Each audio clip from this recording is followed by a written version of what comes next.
यदि तपाईँ पनि एउटा स्टक ट्रेडर हुनुहुन्छ वा बन्न चाहनुहुन्छ भने चाहिँ मैले आज भन्न गइरहेको जुन कन्सेप्ट छ सपोर्ट र रेजिस्टेन्सको बारेमा त्यो चाहिँ तपाईँको लागि एकदमै महत्त्वपूर्ण हुनसक्छ। म चाहिँ द फ्रिडम स्ट्रेटेजिस्ट च्यानलबाट हो। म पनि एउटा स्टक ट्रेडर नै हो। मैले पनि पहिला धेरै भिडियोहरू हेरेँ यस्तो युट्युबमा। कोर्स चाहिँ मैले कहिले किनिनँ, यही युट्युबमा भिडियो हेर्दा हेर्दा सिरिजहरू हेर्दा हेर्दा नै म अहिलेसम्म स्टक ट्रेडर बन्न सकेँ हो। तपाईँले नि यदि मेरो यो युट्युब भिडियोको सिरिज पुरै कम्प्लिट हेर्नुभयो भने चाहिँ तपाईँ पनि एउटा प्रोफिटेबल ट्रेडर चाहिँ बन्न सक्नुहुन्छ। ल आजको भिडियो चाहिँ सुरु गरौँ।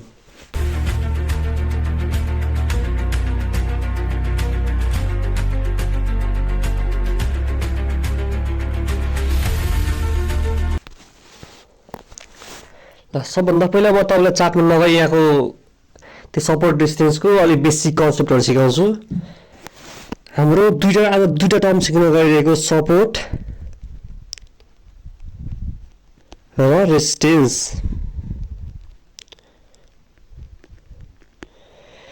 यसको चाहिँ नामले नै प्रमाणित हुन्छ कि सपोर्ट भन्नाले कुनै पनि ट्रेडको जुन कुनै पनि ट्रेड हुन्छ त्यसलाई चाहिँ सपोर्ट दिने एउटा प्लेस हो अथवा एउटा एरिया हो, एरिया अफ भ्यालु भनिन्छ त्यसलाई।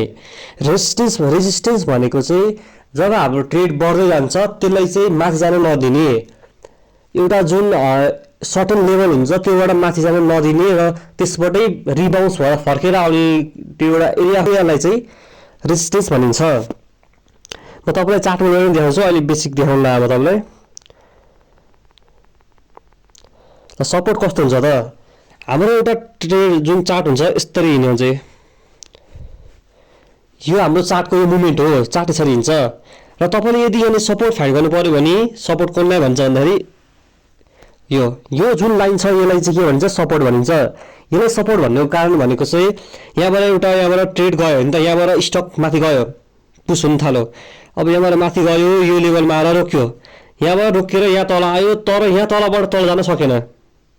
यहाँ हेरिराख्नु भएछ, यो जुन एरिया छ यहाँबाट तल जान सकेन। फेरि माथि गयो, फेरि तल आयो, यहाँबाट तल जान सकेन। फेरि यस्तै हुँदा हुँदै यानि कतिचोटि बाउन्स भइछ। यसलाई नै भनिन्छ सपोर्ट।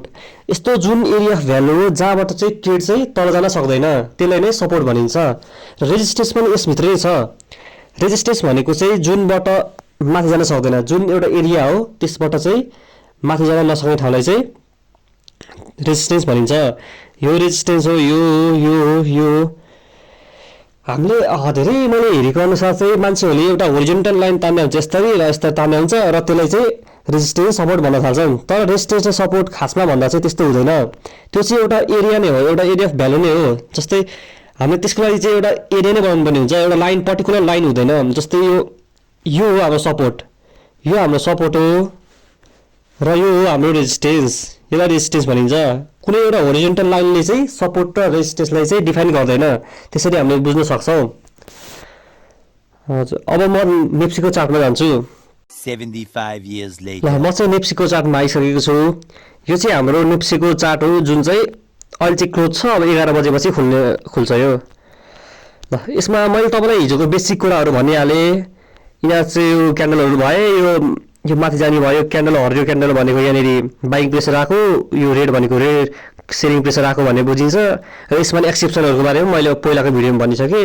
तपाईँले हेर्न चाहन्छ भने मेरो च्यानलमा गएर हेर्न सक्नुहुन्छ। र तलको कुराहरूलाई भोल्युम भइहाल्यो, भोल्युमको बारेमा अझै डिफाइनसँग भन्नुपर्छ, त्यही भएर यसको चाहिँ म पछि एउटा भिडियो ल्याउँछु। र अरू सबै तपाईँ थाहा नै छ। यो चाहिँ तपाईँले एउटा यसमा ट्रेड गर्ने होइन, यो चाहिँ पुरै नेपालको होल टोटल जुन स्टक छ त्यसको चाहिँ कम्बाइन्ड चाहिँ यो नेप्सी हो। यहाँबाट चाहिँ यो चाहिँ एनालाइसिस गर्नुपर्छ पहिला, अरू गर्नुभन्दा पहिला, अनि यो गर्ने हो अनि त्यो अरू चाहिँ गर्ने हो खासमा। यसमा नि माथि डे टाइम फ्रेमहरूमा गएर हेर्ने हो। त्यो भएन अहिले सपोर्ट देखाउँछु म तपाईँलाई, सपोर्टको कुरा सिकाउनु जान्ला हो। ल हामीले यहाँ थुप्रो सपोर्ट रेजिस्टेन्सहरू देखाउन सक्छौँ। तपाईँलाई म यही देखाइदिन्छु। अहिले चाहिँ म एउटा होरिजोन्टल लाइन तानिदिन्छु। यहाँ हेर्नु ल, टक्क यो एउटा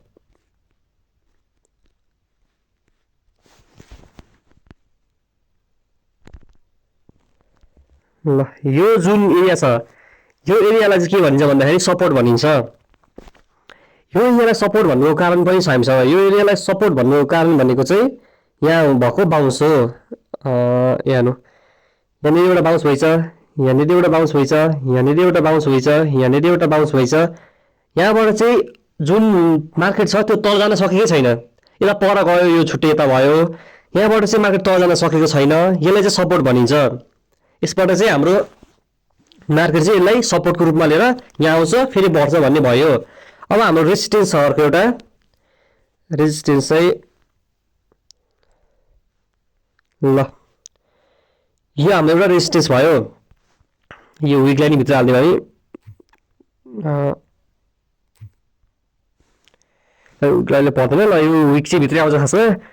ल यो चाहिँ हाम्रो एउटा रेजिस्टेन्स एरिया भयो जहाँबाट मार्केट माथि जान सकेको छैन, यसलाई चाहिँ एउटा रेजिस्टेन्स एरिया भनिन्छ। यहाँ हेर्न सक्नुहुन्छ तपाईँले जुन माथिको एरियाहरू छन्, यो यिनीहरू एरियाहरू जुन छन्, यिनीहरू माथिको जुन एरियाहरू छन् यिनीहरू सबै रेजिस्टेन्स हुन्। यहाँबाट माथि जान सकेको छैन मार्केट, त्यसैले यसलाई रेजिस्टेन्स भनेको हो। अब यहाँबाट माथि गयो, यहाँनिर ब्रेकआउट भयो, यसलाई भनिन्छ ब्रेकआउट। ब्रेकआउटको पनि धेरै किसिमहरू हुन्छन्, ब्रेकआउट हुन्छन्, ब्रेकडाउन हुन्छन्। अब ब्रेकआउट भएपछि मार्केट सिधै माथि जान्छ भन्ने छैन, यहाँ माथि अलिकति पुसओभर त भइछ, तर मार्केट पुरै सधैँ जुन केसमा पनि माथि जान्छ भन्ने छैन। मार्केटले एउटा रिटेस्ट लिन आउँछ, यो पनि सधैँ आउँछ भन्ने छैन, तर मार्केटले रिटेस्ट लिन आयो भने चाहिँ त्यो एउटा भ्यालिड हुन्छ। रिटेस्ट पनि अब कतिले यहाँनिर आएर एउटा स्ट्रङ प्राइस सेक्सनको कुरा हुन्छ, त्यो चाहिँ स्ट्रङ क्यान्डल बन्नुपर्छ या स्ट्रक्चर राम्रो हुनुपर्छ, यता त्यो यहाँनिर मार्केट खुम्चिनुपर्छ, एउटा यहाँनिर साइडवेज चल्नुपर्छ, यतिदेखि यति एरियामा चाहिँ साइडवेज चलेर चाहिँ मार्केट ब्रेकआउट भयो भने चाहिँ त्यसलाई एउटा राम्रो ब्रेकआउट मान्न सकिन्छ। नत्र त हाम्रो अलि यस्तो ब्रेकआउटलाई कुनै बेला फेक पनि हुनसक्छ। तपाईँलाई चाहिँ म यो सपोर्ट र रेजिस्टेन्समा ट्रेड कसरी लिने भनेर सिकाउन गइरहेको छु। अब ल एउटा स्टकमा जाउँ न त हामी, ल एउटा स्टक कुन हुन्छ त, जुन लिने हुन्छ सिजिएल भन्ने स्टक रहन्छ एउटा, जुन कुन स्टक लिउँ त, ल जी ग्लोबल ब्याङ्क लिमिटेडको लिउँ त, ल एउटा ग्रामीण विकास लघु वित्त वित्तीय जुन लिने हुन्छ, जुन माने सिकाउनु त। ल यसमा हामीले मार्केट हेर्न सक्छौँ।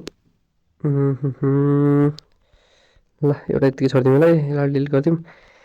ल हामीले यहाँ मार्केट हेर्न सक्छौँ, एउटा राम्रो तपाईँलाई सपोर्ट र रेजिस्टेन्स एउटा राम्रो देखिन्छ म, जहाँ ब्रेकआउट पनि राम्रो देखिन्छ म तपाईँलाई त्यहाँ।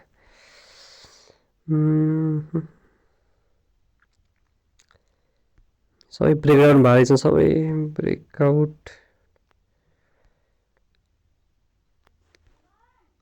ल हजुर ल आउँछु, रुक्नु आउँछु, एकछिनमा आउँछु क्या। ल हाम्रो चाहिँ यहाँ एउटा सपोर्ट बनेको छ, यहीँ यतातिर देख्नुभएछ तपाईँले, यहाँ एउटा सपोर्ट बनेको छ। म तपाईँलाई एउटा लाइन तानेर देखाइदिन्छु।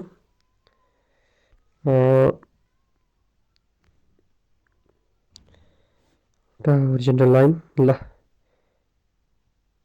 यो चाहिँ हाम्रो एउटा सपोर्ट भन्ने मिल्छ, यसले एउटा सपोर्ट भन्ने मिल्छ यसलाई चाहिँ, यो चाहिँ हाम्रो सपोर्ट बनेको छ। यहाँ पहिला पनि धेरै सपोर्ट लिएको छ, यहाँ पनि एउटा सपोर्ट लिएकै थियो यहाँनिर, यहाँबाट मार्केट कति माथि मुभ भइसक्यो हेर्नु, ल सपोर्ट लिएको छ। मैले तपाईँले यहाँ खासमा ब्रेकआउट देखाउन खोजेको, सपोर्ट अलि राम्रो सपोर्ट देखाइदिन्छु म तपाईँलाई। अब एउटा रेजिस्टेन्स पनि चाहिन्छ, हाम्रो सपोर्टसँगै रेजिस्टेन्स पनि चाहिन्छ, एउटा रेजिस्टेन्स एउटा यहीँ बनाइदिउँ। ल रेजिस्टेन्स बनाइदिउँ। अब यहाँनिर सपोर्ट र रेजिस्टेन्स बनाइदिउँ, यो खासमा एउटा एरिया बनाउनु पर्ने हो, तर यहाँ केही छैन अहिलेलाई होइन। यो जुन छन् यो भित्र, यो जुन यिनीहरू छन्, यो यता छन्, यो सपोर्ट र रेजिस्टेन्स भित्र हिँडेको साइडवेज मार्केट हो एउटा। यहाँ हामीसँग तिनवटा ट्रेन्ड हुन्छ, एउटा ट्रेन्ड भन्ने चिज हुन्छ, अप ट्रेन्ड हुन्छ, एउटा डाउन ट्रेन्ड हुन्छ, एउटा साइडवेज हुन्छ। यो चाहिँ साइडवेज चलिरहेको, हामीले ट्रेन्डमा हेर्दाखेरि चाहिँ हाम्रो एउटा ट्रेन्ड लाइन यस्तो खिचिन्छ, त्यहाँनिर सपोर्ट रेजिस्टेन्स हेरिन्छ। साइडवेजमा चाहिँ हाम्रो सपोर्ट रेजिस्टेन्स यसरी खिचिन्छ। र यहाँ हेर्दाखेरि अर्को कुरा, हाम्रो यहाँबाट मार्केट माथि गयो, एकछिन यहाँनिर खुम्च्यो, यता कन्सोलिडेट भयो, कन्सोलिडेट भएपछि चाहिँ यहाँबाट ब्रेकआउट भयो। अब ब्रेकआउट हेर्नु पनि पर्छ तपाईँले, यो खासमा टाइम फ्रेममा गएर हेर्नुपर्ने हो। अब हामीले यहाँ विकलीमा टाइम फ्रेममा हेऱ्यो भने ब्रेकआउट भएको छ कि छैन भनेर देखाउँछ। जस्तै म हेरेर गइदिएँ, ल म विकलीकोमा गएँ, ल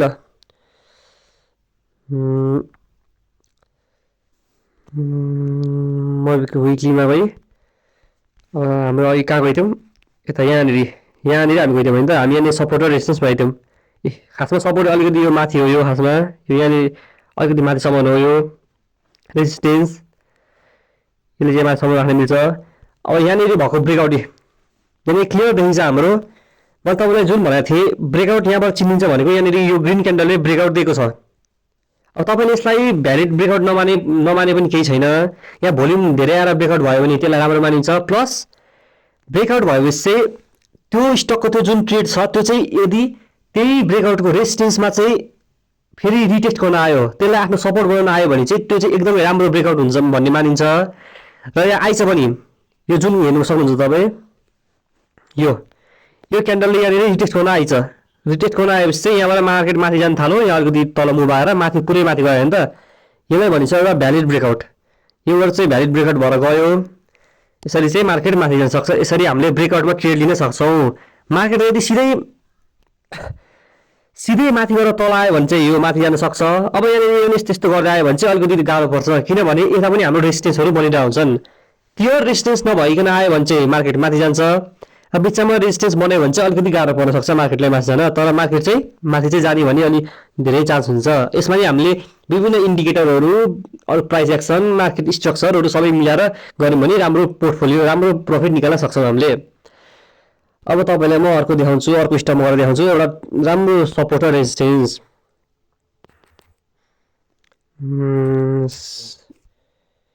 चन्द्रगिरी हिल्स लिमिटेडको एउटा स्टक मैले हेरेँ।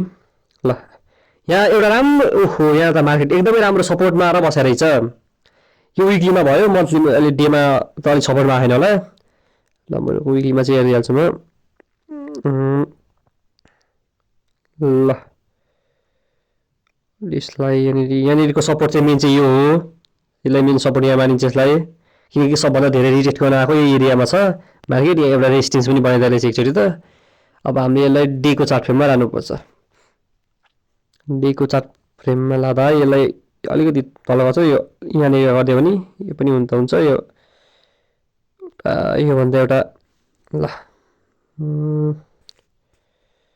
योभन्दा एउटा म तपाईँलाई एउटा भ्यालु देखाइदिन्छु, एरिया पनि देखाइदिन्छु। ल यहाँ हेर्न सक्नुहुन्छ, यो हाम्रो के भयो, एउटा सपोर्ट भयो, स्ट्रङ सपोर्ट यहाँनिर छ, यो सपोर्ट बनिरह। अब हाम्रो यहाँनिर एकचोटि सपोर्ट लिन आयो, यो सपोर्ट लिएपछि क्यान्डल स्टिक राम्रो बनायो यहाँ एउटा होला। हाम्रो के बनाएको छ यहाँनिर एउटा इन्भर्टेड ह्यामर बनाएर चाहिँ डबल यहाँनिर एउटा इन्भर्टेड ह्यामर बनाएर रहेछ, यहाँ पनि एउटा इन्भर्टेड ह्यामर बनाएर रहेछ। र यहाँ एउटा यो चाहिँ बुलिस मारु बोजू हो, एउटा यो बुलिस मारु बोजू पनि बनाएर रहेछ यहाँनिर। तर इन्भर्टेड ह्यामर बनाएर चाहिँ मार्केट माथि जान सुरु गरेर रहेछ, एकछिन आयो फेरि सपोर्टमा ठोक्यो, तर माथि चाहिँ गयो। सपोर्टलाई चाहिँ ब्रेक गरेर छैन अहिलेसम्म, त्यो देख्न सकिन्छ। अन्त यसरी यतातिर हेर्दाखेरि यहाँबाट मार्केट यहाँ तल अलिकति तलसम्म आयो, फेरि माथि गयो र यहाँनिर फेरि रिटेस्ट गर्न आएर चाहिँ यहाँ रिटेस्ट गरेर एउटा इन्भर्टेड ह्यामर बन्न खोजेर रहेछ, अलिकति मिलेन रहेछ। यो ह्यामर बनायो हो कि यो जस्तो छ यहाँ त्यस्तो रहेछ। अब यहाँनिर एउटा ग्रिन क्यान्डल बन्यो यहाँनिर एउटा अलिक स्ट्रङ ग्रिन क्यान्डल बनेर मार्केट माथि जान सुरु गर्यो भने चाहिँ यहाँ एउटा ट्रेड लिने अपर्च्युनिटी हामीलाई आउन सक्छ। एउटा सपोर्ट हुनसक्छ, यो सपोर्टको रूपमा काम गर्छ यसले। र हाम्रो रेजिस्टेन्स भनेको चाहिँ यहाँनिर छ, हेर्नु यो हाम्रो एउटा रेजिस्टेन्स हो। यहाँबाट चाहिँ मार्केटले माथि जान धेरैचोटि यहाँ आएर चाहिँ तीनचोटि हेर्न सक्नुहुन्छ, तीनचोटिसम्म चाहिँ मार्केट माथि जान खोजेको छ। यहाँनिर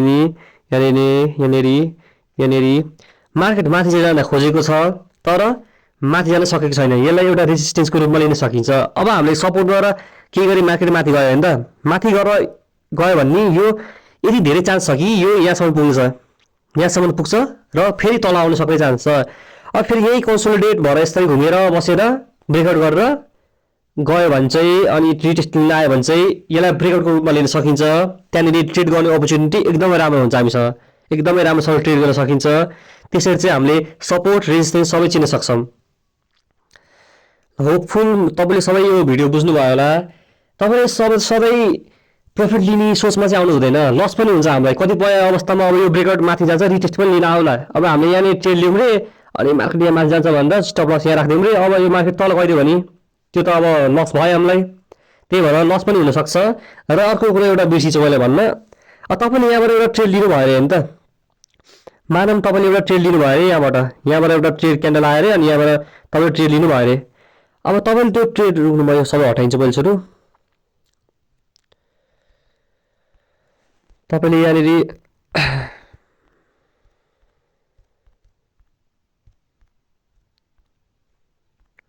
ल कहाँ रेजिस्टेन्स एउटा त्यो बनाइदिउँ, एउटा यही बनाइदिउँ ल। अनि लाइनमा त अहिले चाहिँ मैले लाइनमा त तान्दैछु, खासमा एउटा अहिलेको भ्यालु देखाउनु, यस्तो एरिया देखाउनु पर्ने हो तल जस्तो। बुझिहाल्नुहुन्छ तपाईँले ल ल तपाईँ यहाँनिर ट्रेड लिनु पऱ्यो भने त एउटा यहाँ पुग्यो अरे त्यो रिटेस्ट लिन आयो ल एउटा ट्रेड लिनु पऱ्यो अब तपाईँले यो स्टप लसलाई चाहिँ हाम्रो सपोर्ट यहाँ छ यहाँनिर स्टप लस प्रफिटको मार्जिनलाई तपाईँले यहाँसम्म माथि पुरै राखिदिनु पऱ्यो यहाँसम्म राखिदिनु पऱ्यो नि त तपाईँले यस्तो गर्नुभयो भने अझै माथिसम्म यहाँसम्म राखिदिनु पऱ्यो यसो गर्नु भने चाहिँ यहाँ तपाईँलाई बेफाइदा के छ म तपाईँलाई भन्छु खासमा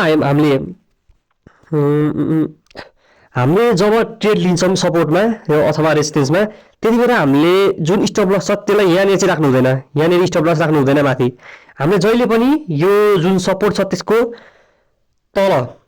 अलिकति तल चाहिँ हामीले स्टप लस चाहिँ राख्न सक्छौँ अथवा यहाँको एउटा क्यान्डल बन्छ त्यो क्यान्डलको लोको तल राख्न सक्छौँ स्टप लस त्यहाँ राख्यो भने चाहिँ त्यो भ्यालिड स्टप लस हुन्छ र हामीले प्रफिट लिँदा पनि प्रफिट मार्जिन माथि राख्ने होइन एउटा रिजनेबल हुनु पर्यो प्रफिट लिने कति हो भन्दा पनि रिजनेबल हुनु पर्यो त्यसैले चाहिँ हामीले यो जुन छ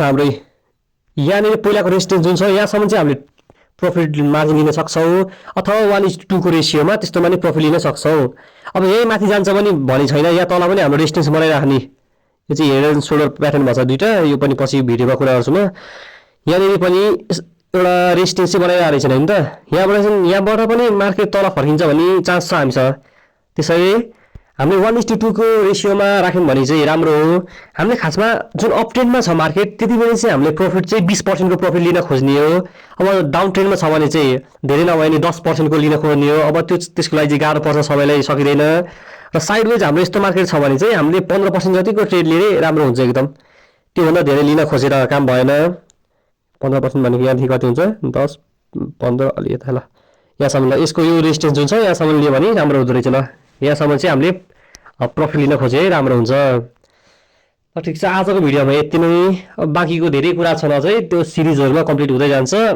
र अझै अब बिस्तारै गरिन्छ यो अहिले चाहिँ तपाईलाई बेसिक सबभन्दा बेसिक नै यही कुरा हो यो सिकाएको तपाईलाई अझै धेरै कुराहरु आउन बाँकी छन् धेरै यो ट्रेन्डहरुको कुरा यो क्यान्डल स्टिकको चार्ट प्याटर्नको कुराहरु आउन बाँकी छन् तपाईलाई म अर्को भिडियोमा चाहिँ क्यान्डल स्टिकको चाहिँ सिकाउन जान्छु हैन तपाईलाई त्यसको बाइङ प्रेसर सेलिङ प्रेसर के हो क्यान्डल स्टिक कुन कस्तो हुन्छ कुन रिभर्सल हो कुन के हो भनेर सबै सिकाउन जान्छु ल ठीक छ आजको भिडियोमा यति नै सब्स्क्राइब लाइकहरु गरिदिनु होला सपोर्ट देखाउनु होला ल धन्यवाद।